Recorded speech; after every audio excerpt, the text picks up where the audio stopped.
नमस्कार, आप देख रहे हैं काल चक्र और मैं हूं आपके साथ अंजलि आनंद और मेरे साथ हैं प्रश्न कुंडली विशेषज्ञ पंडित सुरेश पांडे जी। बहुत बहुत स्वागत है पंडित जी आपका। धन्यवाद। धनवान बनाएगा, बुरी नजर से बचाएगा और संकट मिटाएगा हनुमान जी का चोला। जानिए चमत्कारी चोले के चमत्कारी उपाय सिर्फ काल चक्र में। जी हां, अगर आपके जीवन में संकट बढ़ता जा रहा है, कष्ट बढ़ते जा रहे हैं, कारोबार नहीं चल रहा है, नौकरी में परेशानियां आ रही है, पैसे की कमी के कारण बनते काम आपके बिगड़ जाते हैं या फिर घर में कलेश की स्थिति बनी रहती है, तो आप परेशान होने की जरूरत नहीं है, क्योंकि शुभ समय में महाबली हनुमान जी को सही तरीके से चढ़ाया गया चोला आपकी हर परेशानी को हर लेगा। चमत्कारी चोले के उपाय कैसे आपकी किस्मत खोल देंगे, यही आज कालचक्र में पंडित जी आपको बताएंगे, इसलिए बने रहिए कालचक्र के साथ। इसके अलावा अगर आपका भी कोई सवाल है तो आप हमें फोन कर सकते हैं। हमारा नंबर है 0120-665-2411। तो आज का कालचक्र बेहद ही महत्वपूर्ण है, तो लगातार हमारे साथ बने रहिए। और सबसे पहले अब पंडित जी से जानेंगे कि हनुमान जी को चोला क्यों चमत्कारी माना जाता है, क्या है इस चोले के पीछे का साइंटिफिक पहलू, ये जान लेते हैं। पहले पंडित जी बताएं। देखो, पहले तो चोला का मतलब समझ लीजिए। चोला होता क्या है? सिंदूर और चमेली के तेल को जब मिला करके हनुमान जी की प्रतिमा पर लगाया जाता है तो इसी का नाम है चोला। चोला चढ़ाना मतलब सिंदूर और चमेली के तेल को मिला करके हनुमान जी के प्रतिमा पर लेप करने का नाम है चोला। बहुत लोग ऐसे होंगे जो इस शब्द से भ्रमित हो रहे होंगे कि चोला क्या होता है, क्योंकि चोला इस शरीर को भी बहुत लोग कह देते हैं कि ये चोला बहुत दिन नहीं रहेगा। चोला लोग वस्त्र को भी कह देते हैं। यहाँ चोला का अभिप्राय है सिंदूर और तेल का जो लेप हनुमान प्रतिमा पर होता है, यहाँ अभिप्राय उस चोला का है। मंगलवार या शनिवार के दिन हनुमान जी की प्रतिमा पर चोला चढ़ाया जाता है, लेकिन अच्छे मंदिरों में और जिन मंदिरों में हनुमान जी की प्राण प्रतिष्ठा विधिवत हुई है, जहाँ विधि सम्मत हनुमान जी की प्रतिमा स्थापित की गई है, वहाँ रोज भी चोला चढ़ाने का विधान है। जिन लोगों की मंगल की दशा चल रही है, जो लोग मांगलिक हैं, लग्ने व्यय पाताले जा मित्रे चाष्टमे कुजौ भर्ता पत्नी विनाशाय पत्नी भर्ता विनाशकृत, जिसके जन्म कुंडली में अशुभ मांगलिक योग है या मंगल छठे, आठवें या 12वें भाव में है, या शनि या राहु कुंडली में अशुभ होकर कष्ट दे रहे हैं, शनि की दशा में दिक्कत आ रही है, शनि की 7.5 या ढैया चल रही है, तो ऐसे व्यक्ति को हनुमान जी को चोला शनिवार को जरूर चढ़ाना चाहिए। हनुमान जी की प्रतिमा को सिंदूर का चोला चढ़ाने के पीछे का जो वैज्ञानिक कारण है वो ये है कि सिंदूर में पारे का अंश होता है। पारा जो होता है ना, पारे का अंश होता है। इसीलिए महिलाओं को पूरी मांग भरने के लिए सिंदूर का विधान सनातन धर्म में है।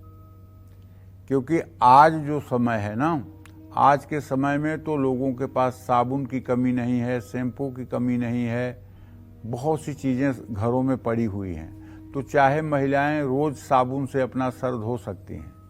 लेकिन आज के 50 साल पहले अगर आप हिंदुस्तान को देखें तो उस समय गांव में रहने वाली महिलाएं मिट्टी की जो रेह होती थी उससे भी बाल धो लेती थी और कपड़े वाले साबुन से भी बाल धो लेती थी। रोज बाल धोने जैसी व्यवस्था नहीं थी। तो सिंदूर क्यों पहना जाता था? सिंदूर इसलिए पहना जाता था कि ताकि सर में जुएं न रहें, क्योंकि पारा जो है वो जहर का काम करता है, और जब पूरी मांग में सिंदूर भरा हुआ है और जुएं एक तरफ से दूसरे तरफ की तरफ जा रहे होते हैं और उनका सिंदूर से संपर्क होता है तो वहीं वो मर जाते थे, जुएं वहीं मर जाते थे। ये एक बड़ा वैज्ञानिक कारण था पूरी मांग में सिंदूर भरने का। तो इस सिंदूर में पारे का अंश होता है। सिंदूर को आप उठा करके देखिए, बहुत वजनी होता है, देखने में पाउडर लगता है, लेकिन जरा कभी इसको उठा करके आप देखिए, तो अगर थोड़ा सा सिंदूर आप उठा लीजिए तो उसका वजन देखिए कितना ज्यादा वजनी होता है। वो पारे के कारण ही होता है। तो हनुमान जी को सिंदूर लगाने से एक तो प्रतिमा का संरक्षण हो जाता है, प्रतिमा क्षतिग्रस्त नहीं होती किसी कीमत पर, इससे प्रतिमा किसी प्रकार से खंडित नहीं होती और लंबे समय तक सुरक्षित रहती है। काशी अगर आप कभी गए होंगे तो वहां आपने संकट मोचन हनुमान मंदिर में दर्शन किया होगा हनुमान जी का। वो हनुमान जी की प्रतिमा गोस्वामी तुलसीदास जी ने स्थापित की थी। वो प्रतिमा गोस्वामी तुलसीदास जी ने स्थापित की थी और संवत 1680 में तुलसीदास जी का निधन हो गया। इसका मतलब कि संवत 1680 से पहले, मतलब 400 साल के पहले वो प्रतिमा जो गोस्वामी जी ने बनाई थी वो आज भी ज्यों की त्यों है और प्रतिमा मिट्टी की है। तो विज्ञान के मुताबिक हर रंग में एक विशेष प्रकार की ऊर्जा होती है। सिंदूर ऊर्जा का प्रतीक है और जब हनुमान जी को अर्पित करने के बाद भक्त उनके चरण से थोड़ा सा सिंदूर उठाकर अपने माथे पर, अपने दोनों भ्रिकुटियों के बीच में भौं पर इसे लगाता है तो ये ऊर्जा का जो केंद्र है, जहाँ थर्ड आई शंकर जी की होती है, तीसरी आंख होती है शंकर जी की, जहाँ मनुष्य का भी ज्ञान चक्षु होता है, वो केंद्र सक्रिय हो जाता है। ऐसा करने से मन में पॉजिटिव और अच्छे विचार आने लगते हैं। ये इसका वैज्ञानिक ठोस कारण है। जय मां विंध्यवासिनी। चर्चा को आगे बढ़ाएंगे, लेकिन उसके पहले हमारी एक दर्शक जुड़ चुकी हैं जयपुर से, सुप्रिया। सुप्रिया, आप अपने सवाल ले सकती हैं। जय मां विंध्यवासिनी पंडित जी। सदा सुखी रहो बेटा। हाँ पंडित जी, मेरे दो प्रश्न थे। एक तो मैं जुडिशरी की तैयारी कर रही हूँ लेकिन हमेशा रह जाती हूँ, तो उसके लिए मैं क्या करूँ? और हमारे घर में पंडित जी बीमारी बहुत ज्यादा आती है, बीमारी एक सही हो जाता है तो दूसरे की बीमारी हो जाती है, तो उसके लिए क्या करूँ पंडित जी? पहले प्रश्न का उत्तर तो ये है पुत्री कि आपके विद्या भाव का स्वामी बुध है, शुक्र के साथ छठे भाव में है। आपके आजीविका भाव का स्वामी मंगल आजीविका स्थान को देख रहा है।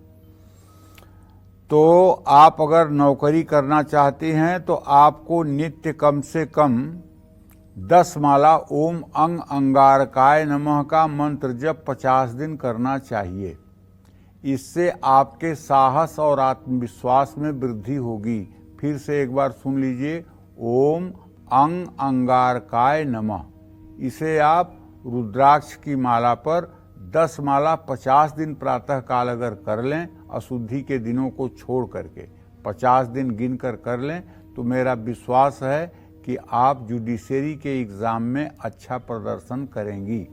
और ये मंत्र जितना अधिक से अधिक आप कर लेंगी, उतना अधिक से अधिक आपके आत्मविश्वास में वृद्धि होगी, आपकी डिसीजन लेने की क्षमता बढ़ेगी। जहाँ तक घर में बीमारी का प्रश्न है सुप्रिया, तो देखो तुम्हारे द्वितीय भाव में राहु बैठा हुआ है। राहु परिवार में बीमारियां बहुत देता है। इसके लिए मैं कहूँगा कि आपको चाहिए कि अपने घर में माता पिता से कहकर एक दिन शुक्रवार को अपने घर में संपुटित नवचंडी पाठ कराएं। ओम रोगा न शेषा न पहंसि तुष्टा रुष्टा तुकामान सकलान भीष्टान त्वामा श्रितानाम न विपन्नराणाम त्वामा श्रिता श्रयताम प्रयांति। ये संपुट लगा करके और 9 ब्राह्मणों को बैठा करके 10 पाठ दुर्गा सप्तशती का करवाकर और नवार्ण मंत्र से ओम ऐं ह्रीं क्लीं चामुंडाय बिच्चे नमः, इस मंत्र से स्वाहा बोलते हुए 10 माला माने 1000 आहुति हवन करवा दीजिए। ये उपाय हर 6 महीने पे आप करते रहिए, आपके परिवार से बीमारी गायब हो जाएगी। आपके परिवार में बीमारी का नामो निशान नहीं रहेगा। और इससे भी अच्छा अगर कुछ आप करना चाहते हैं तो सावन के महीने में मिट्टी का पार्थिव शिवलिंग बना करके और उसका गाय के दूध से अभिषेक करवाइए, रुद्रा अष्टाध्यायी के 11 पाठ करवाइए। इससे भी घर में बीमारी का आना बंद हो जाएगा। जय मां विंध्यवासिनी। तो अगर आप चाहते हैं कि आपके परिवार में कभी भी संकट ना आए, आपके घर में हमेशा पॉजिटिविटी बनी रहे, इसके लिए आपको हनुमान जी का चोला कहाँ रखना चाहिए ये जान लेते हैं। बताएं पंडित जी। देखिए, हनुमान जी पर जो चढ़ा हुआ चोला होता है उसे घर में रखने भर से हर संकट दूर हो जाता है। अब ये चोला आपको कैसे मिलेगा? ये चोला आपको मिलता है जब हनुमान जी पे नया चोला चढ़ाया जाता है तो जो सिंदूर और तेल नीचे की तरफ बह करके आता है उसको पुजारी लोग अपने अंगूठे से निकाल करके और कहीं साफ सुथरा जगह पे रख लेते हैं। उसे ही आप एक स्टील की डिब्बी में थोड़ा सा पुजारी जी से आग्रह करके ले सकते हैं और उसको अगर आप घर में रखे रहेंगे तो उसका रहना ही आपके घर के सारे संकटों को दूर कर देगा। इस चोले को अगर घर में रख लिया जाए तो घर पर कभी अचानक कोई संकट नहीं आ सकता है। और एक चीज जो मैंने अनुभव में किया है, अगर आपके घर के ऊपर कोई तंत्र मंत्र जादू टोने टोटके या बुरी आत्मा का प्रभाव है तो उस संकट से भी आपकी रक्षा होगी। जो संकट गंभीर होता है वो भी टलकर हल्का फुल्का हो जाता है। और हनुमान जी पर चढ़ा हुआ चोला जिस घर में रहता है वहां धन हमेशा भरा रहता है। हनुमान जी का चोला घर में होने से घर वालों के विचार शुद्ध और सकारात्मक हो जाते हैं। हनुमान जी पर चढ़ा हुआ चोला घर में रखने से धन संपत्ति बढ़ती है। ये एक सिद्ध वस्तु है। और इसी क्रम में बताऊं कि जिन लोगों को श्रिजोफीनिया नाम की बीमारी हो, श्रिजोफीनिया उस बीमारी को कहते हैं जिसमें आदमी को दिमाग में भ्रम हो जाता है कि मुझे कोई वॉच कर रहा है, मुझे कोई मतलब कि देख रहा है, मेरी बात कोई सुन रहा है, कोई व्यक्ति मेरे पीछे खड़ा है, कोई मुझे नोटिस कर रहा है। इस तरह की बीमारियों को, जो भ्रम की बीमारियां हैं, इसको श्रिजोफीनिया कहते हैं। ये बीमारी अगर है या भूत प्रेत का भय हो गया है शरीर में तो एक चांदी की यंत्र में, चांदी के गोल वाली यंत्र में सिंदूर और चमेली के तेल का जो चोला है हनुमान जी का, वो दाहिने पैर से उठा करके अगर उस यंत्र में भर करके उसका ढक्कन लगा करके लाल धागे में मंगलवार या शनिवार को उस आदमी को धारण करा दिया जाए जो पेशेंट है, तो निश्चित रूप से मानिए कि चमत्कारिक परिवर्तन होगा और व्यक्ति इन बीमारियों से राहत महसूस करेगा। बशर्ते ये उस जगह का चोला होना चाहिए जहां हनुमान जी की मूर्ति प्रतिष्ठित हो, प्राण प्रतिष्ठित हो, उस जगह का ये चोला चाहिए।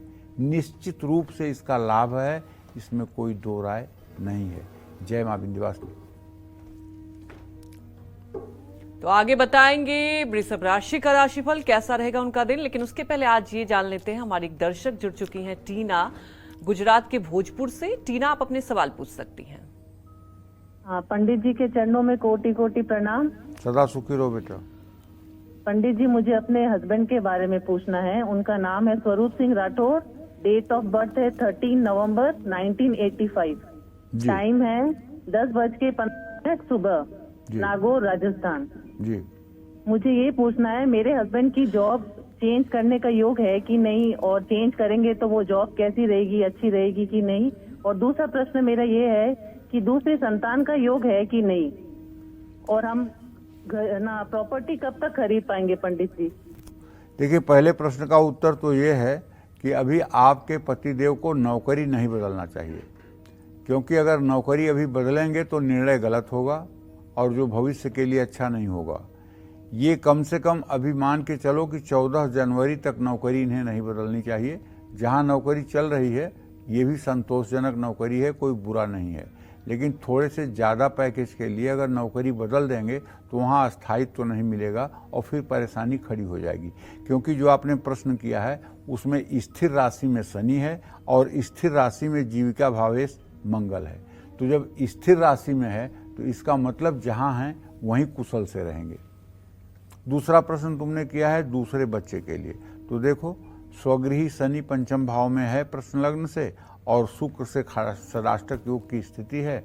बच्चे का योग तो है लेकिन गर्भधारण में परेशानी है। अगर आप चाहती हो कि गर्भधारण हो जाए तो इसके लिए आपको सावन का महीना आ रहा है। सावन के महीने में हर सोमवार को किसी शिव मंदिर में 3 लीटर गाय के दूध से शिव जी का अभिषेक कर दीजिए। हर सोमवार को अगर आप शिव जी का अभिषेक कर दें तो 1 वर्ष के अंदर आपको संतान की प्राप्ति हो जाएगी और चिरंजीवी दीर्घायु संतान भी प्राप्त होगा। जहाँ तक घर के लिए प्रश्न है तो उसके विषय में ये बताना चाहूँगा कि सूर्य से चतुर्थ भाव में चंद्रमा स्थित है। शुक्र और चंद्रमा दोनों की स्थिति इस समय चतुर्थ दशम है। घर में थोड़ा विलंब जरूर है लेकिन घर जरूर होगा। 2026 के फरवरी के बाद और 2028 मार्च तक आपके घर का संयोग बन जाएगा। उसके पहले अगर घर के लिए आप लोग प्रयास करेंगे, घर लेने की कोशिश करेंगे तो बहुत कर्ज के मकड़जाल में फंस जाएंगे, बहुत ज़्यादा ईएमआई देनी पड़ेगी और बहुत ज़्यादा टेंशन हो जाएगी। इसलिए थोड़ा रुक करके घर का काम करिए, बहुत आसानी से हो जाएगा। और आपको चाहिए कि आप उस घर की गृहिणी हैं तो आप रोज़ सुबह शाम श्री सूक्तम और कनक धारा स्तोत्र के पाठ करिए, महालक्ष्मी की पूजा करिए, घी का दिया जलाइए और हर समय ध्यान करिए कि महालक्ष्मी आपके हृदय में है। ये विचार हर समय अपने मन में रखिए कि महालक्ष्मी हमारे हृदय में है। ऐसा विचार अपने मन में मजबूती के साथ स्थिर कीजिए कि महालक्ष्मी और कहीं नहीं मेरे हृदय में विराजमान है, महालक्ष्मी और कहीं नहीं मेरे हृदय में विराजमान है। इसका चमत्कार आपको देखने को मिलेगा। जय मां विंध्यवासिनी। तो चर्चा को आगे बढ़ाते हैं। दुकान की बिक्री, बिजनेस में मुनाफे और पैसों की कमी को दूर करने के लिए आपको हनुमान जी का चोला कहां और कैसे रखना चाहिए ये भी जान लेते हैं। पंडित जी बताएं। लेकिन सबसे बड़ी बात यह है कि जैसा कि आपने दर्शकों को भी बताया था चोले का महत्व, मतलब चोला मतलब ही कई लोगों को नहीं पता था। आज हमारे दर्शकों को ये जानकारी बहुत महत्वपूर्ण मिली है। तो अब बिजनेस में घाटा हो रहा है तो उसमें क्या कहाँ रखना चाहिए? देखिए, हनुमान जी जो है ज्ञान इनाम अग्रगण्यम है। अतुलित बलधामम स्वर्ण शैलाभ देहम धनुजवनु कृषाणु ज्ञानी नाम अग्रगण्यम सकल गुण निधानम वानराणाम धीशम रघुपति प्रिय भक्तम वात जातम नमामि। ज्ञानियों में अग्रगण्य हैं हनुमान जी, और अग्रगण्य होते हुए कितने उदार हैं और कितने सरल हैं। विभीषण से अपने बारे में कहते हैं असमय अधम सखा अरु मोहू पर रघुबीर असकहि कपि गद गद भयो भरे बिलोचन नीर। अपने को अधम कह रहे हैं हनुमान जी। सोचिए, जिन्होंने राम को अपने बस में किया हुआ है, परम ब्रह्म परमेश्वर को अपने बस में किया हुआ है, सुमिरी पवन सुत पावन नामू अपने बस करी राख्यूं रामू। जिनके बस में प्रभु श्री राम हैं, जो ज्ञानियों में अग्रगण्य हैं, वो अपने को अधम कह रहे हैं। ये कैसी दैन्यता है, ये कितनी सरलता है, ये कितनी सहजता है। अगर ये सरलता, ये सहजता मनुष्य में आ जाए तो क्या मनुष्य देवता नहीं बन सकता? मनुष्य के अंदर तो मैं है, मैं इतना ज्ञानी हूँ, मैं इतना बुद्धिमान हूँ, मैं धनवान हूँ, मैं इतना पावरफुल हूँ, मैं इतना मतलब कि वीआईपी हूँ। ये सब बातें जो नष्ट होने वाली सारे अहंकार हैं, सब मनुष्य के अंदर विराजमान है। अगर ये दैन्यता जैसे हनुमान जी के अंदर दैन्यता थी, अगर ऐसी दैन्यता मनुष्य के अंदर आ जाए, ऐसी सहजता मनुष्य के अंदर आ जाए, उसके विचारों में आ जाए, तो क्या पूछना है, जीवन धन्य हो जाएगा। तब कभी किसी चीज का अभाव होगा ही नहीं जीवन में। लेकिन जब भी हनुमान जी के मंदिर में चोला उतारा जाता है, तो उसे एक चांदी की डिब्बी में रख दें। इस डिब्बी को अपने घर, दुकान या लाकर में कहीं भी आप रख सकते हैं। हर पूर्णिमा को इस डिब्बी को निकालकर हनुमान जी के सामने रखकर धूप दीप जरूर दिखाएं और फिर से उसी स्थान पर रख दें। ऐसा नियमित करने से आपके घर में कभी भी धन की कमी नहीं रहेगी। देखिए, एक बात बहुत अच्छी तरह से जान लीजिए, अहंकार विमूढ़ात्मा कर्तायु मन्यते। जो अहंकारी लोग होते हैं, मूर्ख लोग होते हैं, वो सभी कर्मों में अपने को जिम्मेदार मानते हैं, मैंने किया है। एक महिला हमारे पास आई तो उनका एक बेटा एमबीबीएस था। तो उन्होंने कहा कि गुरुजी, आप नहीं जानते हैं मैंने कितना त्याग किया है इस बेटे को एमबीबीएस कराने में, वो मैं जानती हूँ। मैंने दिन को दिन नहीं समझा, रात को रात नहीं समझा, और तब ये बेटा एमबीबीएस हुआ है। तो चूंकि मैं उनके परिवार को जानता था, तो मैंने कहा, अपने छोटे बेटे को आपने क्यों नहीं एमबीबीएस करवाया? तो उन्होंने कहा कि गुरुजी, वो तो हैंडीकैप्ड है ना, वो तो विकलांग है ना, वो तो बोल भी नहीं सकता, सुन भी नहीं सकता, तो उसको कैसे बनाती? हमने कहा, तो उसको भी बनाना चाहिए था ना। जब तुम ही बना रही हो तो बना देना चाहिए था। भगवान ने उसको नहीं बनाया, तुम नहीं बना पाई ना, तो हो सकता है भगवान ने ही इसे बनाया हो। तुम ये अहंकार करके क्यों मर रही हो कि मैंने बनाया है? तुम्हारे बनाने से एक चींटी तो बनेगी नहीं, तो तुम इंसान को क्या बनाओगी? इसलिए अगर संतान भी अपने हो रहा है तो उसमें अपना कोई श्रेय नहीं है। अगर अपना बच्चा सफल हो रहा है तो उसमें अपनी कोई श्रेय नहीं है, प्रभु का ही श्रेय है। इसीलिए कहता हूं, अहंकार विमूढ़ात्मा कर्तायु मन्यते। आप मानो ही मत कि मैंने किया है, जो कुछ किया है सब प्रभु ने किया है। जब तक अहंकार गलित नहीं होगा तब तक कभी ईश्वर की कृपा नहीं बरसेगी। इसलिए अहंकार का गलित होना बहुत स्वाभाविक है। और हनुमान जी से बड़ा उदाहरण क्या हो सकता है? ज्ञानियों में अग्रगण्य है, ज्ञान इनाम अग्रगण्यम। कहीं भी मतलब कि हनुमान जी की जहां भी चर्चा आती है तो ज्ञानियों में अग्रगण्य के रूप में उनकी चर्चा आती है।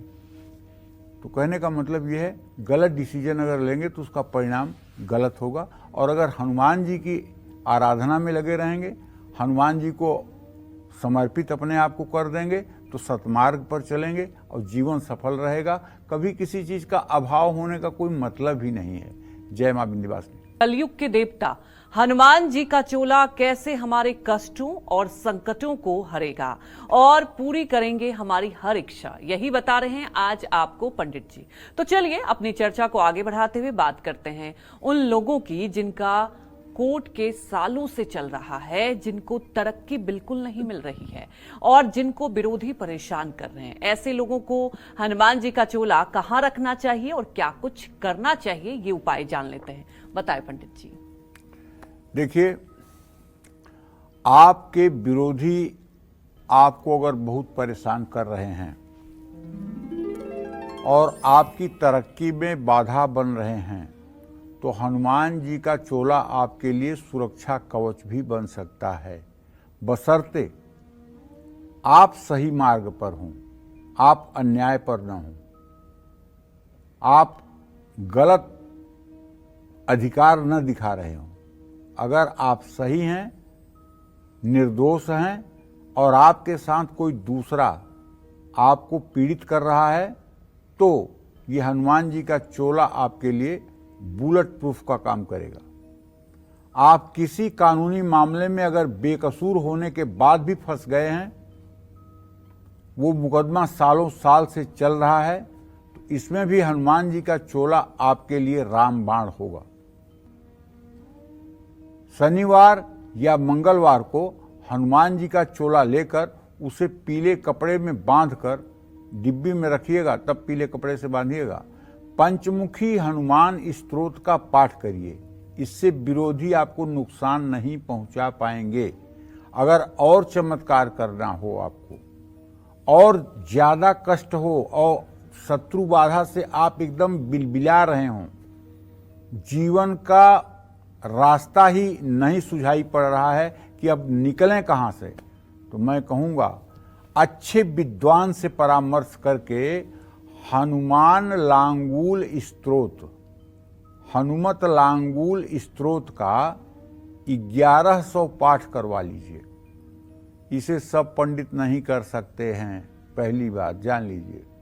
इतनी क्लिष्ट संस्कृत है हनुमत लांगूल स्तोत्र का कि जिसे 100 में से एक पंडित पढ़ पाएंगे, या जो वैदिक ब्राह्मण होगा, जो वेद पाठी ब्राह्मण होगा। अब ब्राह्मणों में भी बहुत क्वालिटी है। एक तो कर्मकांडी हैं, जो हमारे यहाँ आपके यहाँ कथा पूजा करते हैं, विवाह शादी कराते हैं, ये कर्मकांडी हैं। इनको जब व्याकरण में पढ़ना पड़ेगा तो ये हाथ उठा के सरेंडर बोल जाएंगे। एक ज्योतिषी होते हैं, वो भी पंडित हैं, तो वो उनके भी बस की बात ये नहीं होती है। वो अपना काम करें वो ठीक है, लेकिन ये उनके बस की भी बात नहीं है। एक होते हैं वैदिक, जिन्हें वेद की पढ़ाई की होती है, जिन्हें वेद के मंत्रों का कंठस्थ अभ्यास होता है और वो सस्वर वेद का पाठ कर सकते हैं।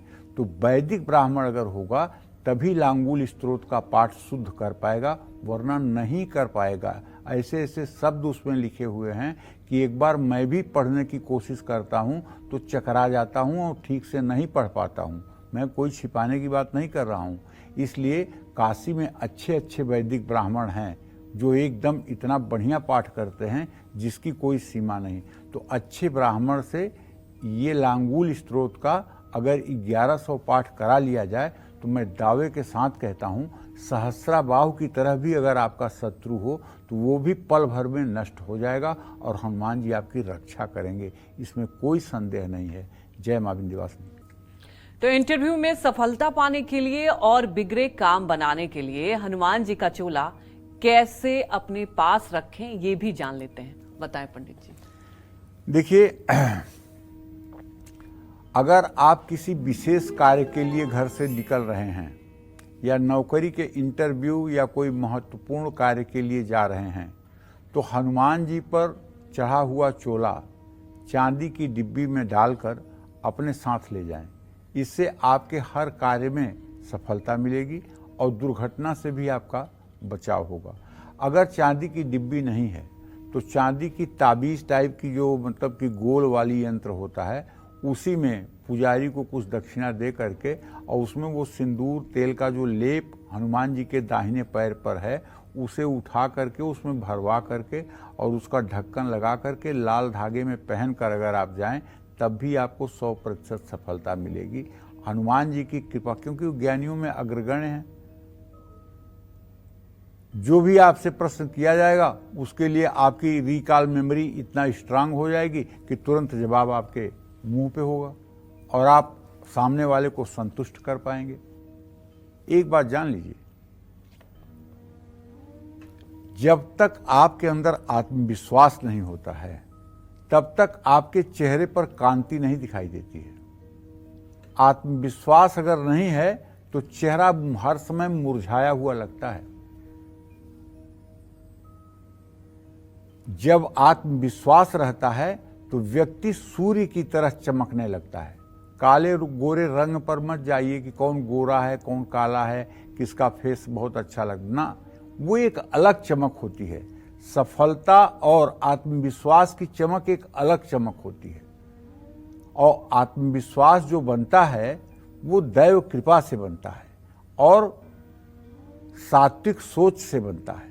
अगर हमारी सोच पवित्र हो, अगर हमारे विचार शुद्ध हों और हम ईश्वर के ऊपर पूरी आस्था रखते हों और ईश्वर हमें नियंत्रित करता है, इस भाव से हम जीवन जीते हों, तो निश्चित रूप से आत्मविश्वास रहेगा और आत्मविश्वास में कभी कमी नहीं आएगी।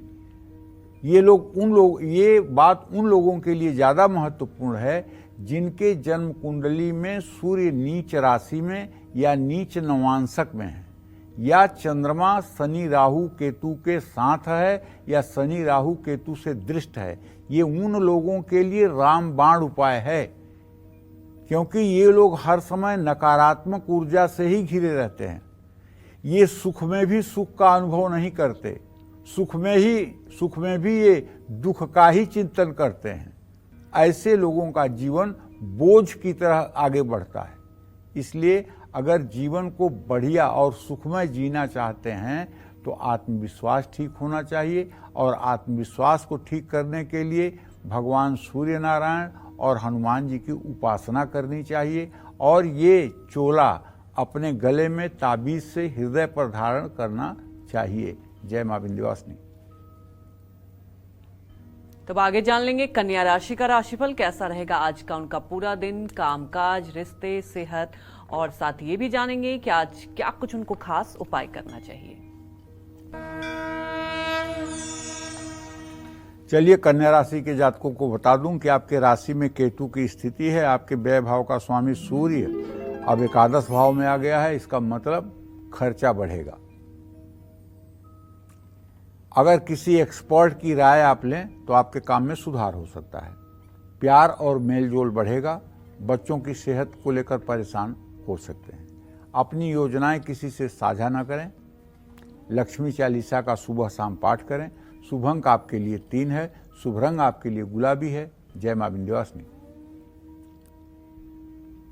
तो घर में अगर नेगेटिविटी बढ़ रही हो, बच्चों को बेवजह डर सता रहा है और परिवार के किसी सदस्य को बुरी नजर लगी हो, तो हनुमान जी के चोले से जुड़ा कौन सा उपाय आपकी ये सारी परेशानियों को खत्म कर देगा, ये जान लेते हैं। बताएं पंडित जी। देखिए, घर या परिवार के किसी सदस्य को अगर बुरी नजर लगी हो, मन बेचैन और परेशान हो रहा हो, तो घर में नकारात्मक शक्तियां अगर ज्यादा हो गई हैं तो चांदी के ताबीज में चोले का टुकड़ा भरकर, टुकड़ा का मतलब समझ रहे हैं, वही लेप, इसे प्रभावित व्यक्ति के गले में पहना दें। इससे बुरी नजर दूर होगी। और लाल कपड़े में चोले का थोड़ा सा अंश ले करके उसे बांधकर अपने घर के मुख्य दरवाजे पर ऐसा चौखट के ऊपर लटकाएं कि जो दिखाई न दे, ऊपर की ओर टांगना है। तो हनुमान जी के चोले को दाहिने पैर से निकालकर चांदी के ताबीज में भरकर लाल धागे में गले में धारण करने से कैसी भी प्रेत बाधा हो दूर हो जाएगी। मतलब भूत पिशाच निकट नहीं आवे, महावीर जब नाम सुनावे। अगर सचमुच में किसी के ऊपर प्रेत बाधा है और वो प्रेतात्मा से ग्रसित व्यक्ति है, तो आप विश्वास करिए, किसी सिद्ध पीठ से हनुमान जी का चोला लेकर चांदी की ताबीज में भरकर और लाल धागे में मंगलवार या शनिवार को उसके गले में डाल दीजिए। परिणाम आपको 1 घंटे में दिखाई देगा। 1 घंटे में परिणाम आपको दिखाई देगा। जो बच्चे रात में एकाएक बहुत चौंक करके रोने लगते हैं और फिर 10-10 मिनट तक रोते रह जाते हैं, जैसे कुछ सपने में बहुत बुरा देख करके डर गए हैं, ऐसे बच्चों के लिए भी ये उपाय करना चाहिए। ऐसे बच्चों को भी अगर ये उपाय किया जाए तो उन्हें भी राहत मिलती है। जय मां विंध्यवासिनी।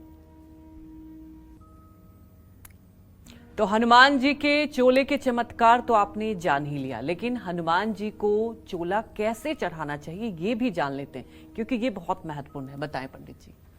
शनिवार या जी मंगलवार को हनुमान जी को चढ़ाने के लिए सिंदूर, चमेली का तेल, चांदी का वर्क, जनेऊ, 2 लौंग, 2 इलायची, 1 जायफल और गाय का शुद्ध घी या चमेली का तेल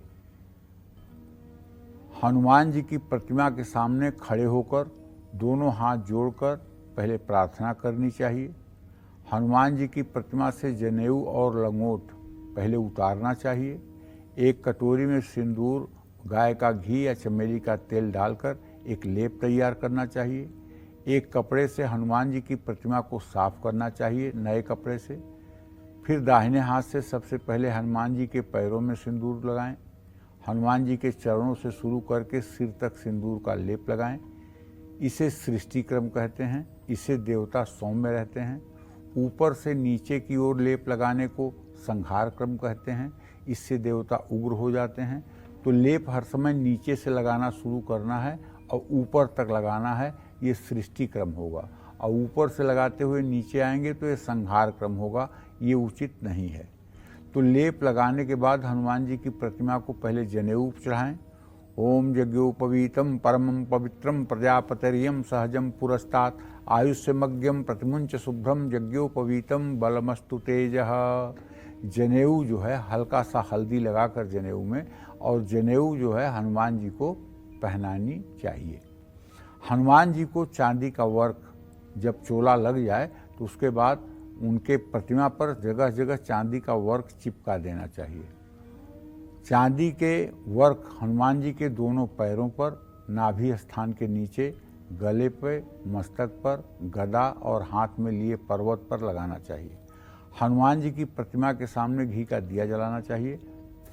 इसके बाद 2 लौंग, 2 इलायची और 2 जायफल दक्षिणा के साथ हनुमान जी के चरणों में रखना चाहिए और लड्डू और तुलसी के पत्ते का भोग लगाना चाहिए और वो प्रसाद श्रद्धालुओं में बांटना चाहिए।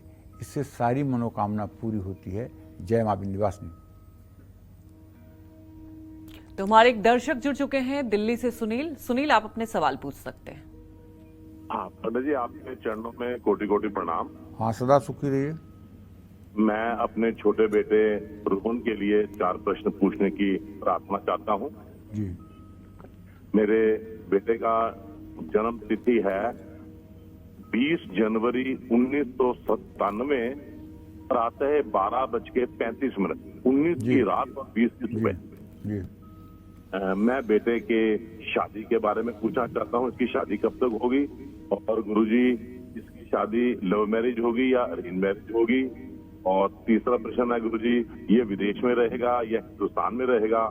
और आखिरी प्रश्न है गुरुजी कि ये बिजनेस करेगा या नौकरी करेगा, इसका जीवन यापन क्या रहेगा? देखिए, सबसे पहले मैं बताना चाहूँगा कि आपके पुत्र भाव का स्वामी जो है, छोटे पुत्र के भाव का स्वामी सूर्य है। और विवाह की जहाँ तक बात है तो अभी भी सूर्य शनि की स्थिति जो है षडाष्टक योग की हो गई है। विवाह में अभी कम से कम 1 साल का विलंब दिखाई दे रहा है।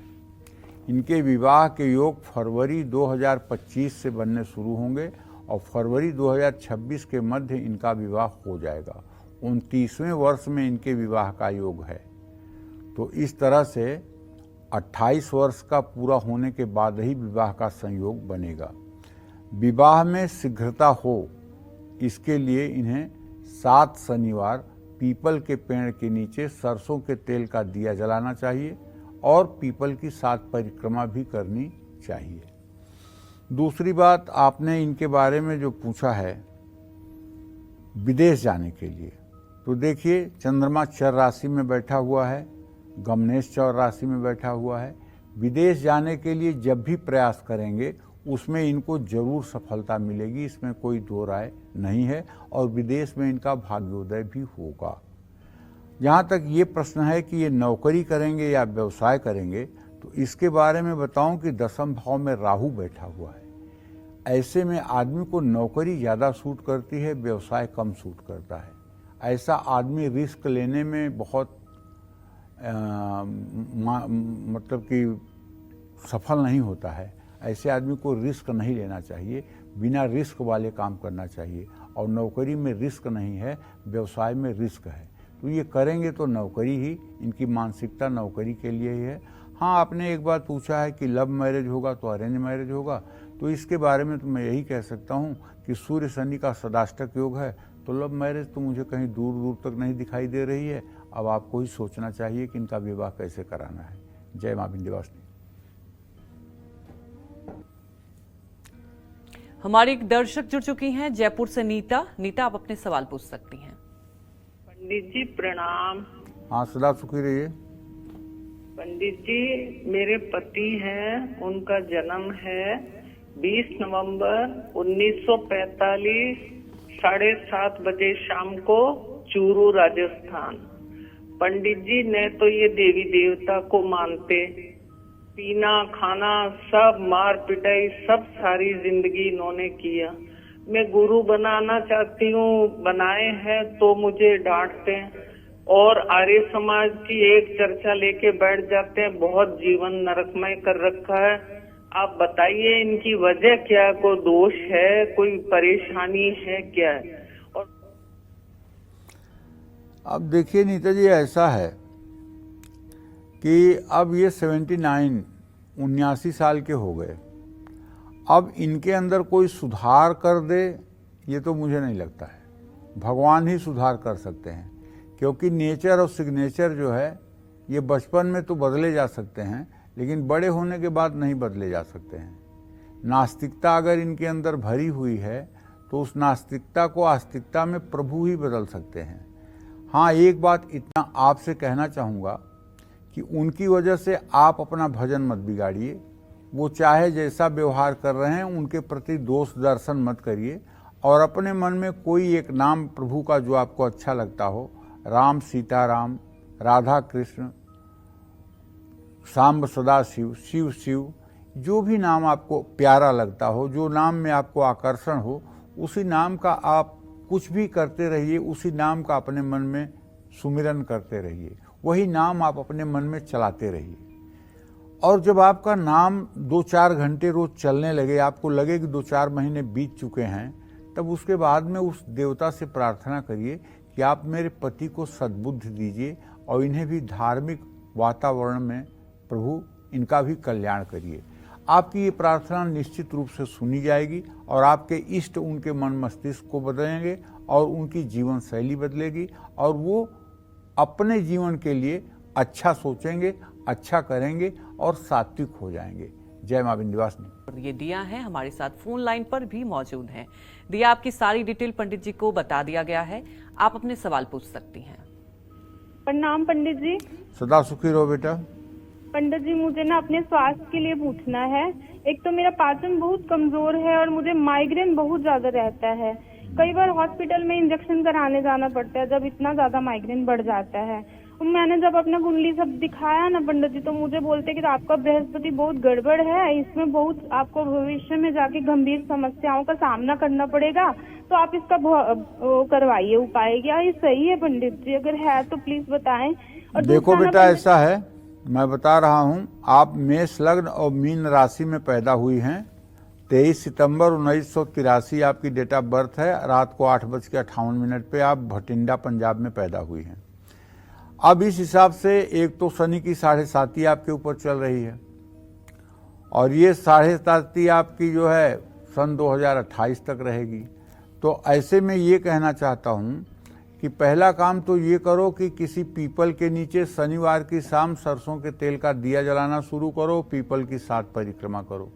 दूसरी बात ये समझ लो कि तुम्हारे बीमारी भाव का स्वामी जो है वो बुध है, और शनि सप्तम भाव में बैठकर लग्न को पूरी दृष्टि से देख रहा है।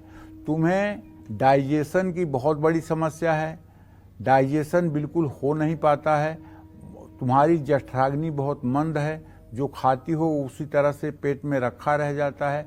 इसको ठीक करने के लिए तुम्हें रोज सुबह नहाने के बाद 5 मिनट तक आंख बंद करके ओम घृणी सूर्याय नमः सोचते मन में बोलते हुए अपने नाभि पर सूर्य का ध्यान करना चाहिए।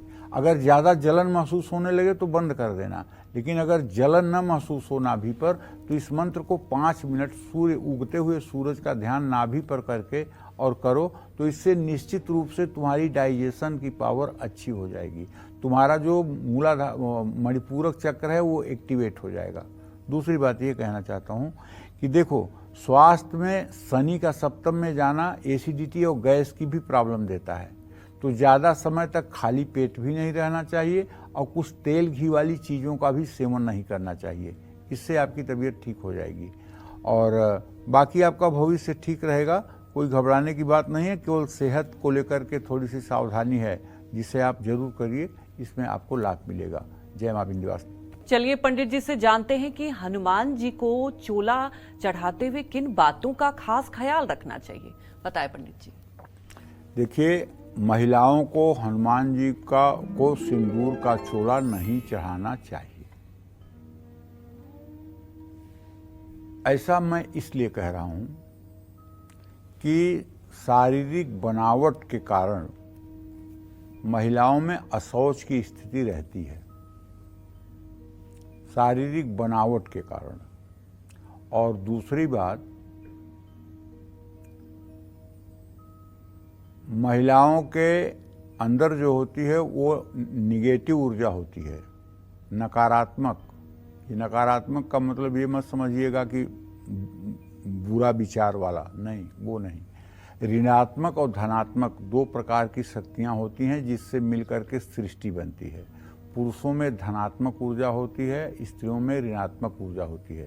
जैसे बिजली का करंट होता है, बैटरी भी आप देखेंगे तो उस पर प्लस और माइनस लिखे होते हैं, और वो प्लस माइनस को जब जोड़ा जाता है तभी गाड़ी स्टार्ट होती है, नहीं तो गाड़ी स्टार्ट ही नहीं होती है। तो सृष्टि के क्रम के लिए ये पॉजिटिव और निगेटिव दोनों मिलकर के ही सृष्टि करते हैं। तो महिलाओं को चोला चढ़ाते समय वहाँ खड़े भी नहीं होना चाहिए, लेकिन कुमारी कन्याएं अगर हैं जिनका रजो धर्म नहीं हो रहा है वो चोला चढ़ा सकती हैं, कोई दोष नहीं है। सिंदूर हमेशा सवाए के हिसाब से होना चाहिए, 125 ग्राम, 1.25 पाव, 1.25 किलो। हनुमान जी को चोला चढ़ाते समय लाल या पीले रंग के वस्त्र स्वयं धारण करना चाहिए। जिन लोगों पर शनि की महादशा चल रही है, ढैया या 7.5 है, उन लोगों को शनिवार या मंगलवार को हनुमान जी को चोला जरूर चढ़ाना चाहिए। हम तो एक बात कहेंगे, वो बात ये कहेंगे कि आपके ऊपर 7.5 या ढैया है तो आप चोला मत चढ़ाओ, क्योंकि आप पता नहीं कितना शुद्ध कितना अशुद्ध हो। आप जो पुजारी वहाँ रोज दर्शन पूजन में लगे हुए हैं उनसे करवाओ। जय मां विंध्यवासिनी। पंडित जी, आपका बहुत बहुत धन्यवाद हमारे दर्शकों को इतनी महत्वपूर्ण जानकारी दी। उम्मीद यही करते हैं कि आपको भी हमारा विषय पसंद आया होगा। कल फिर मिलेंगे एक नए विषय के साथ, तब तक हमें दीजिए अनुमति। नमस्कार।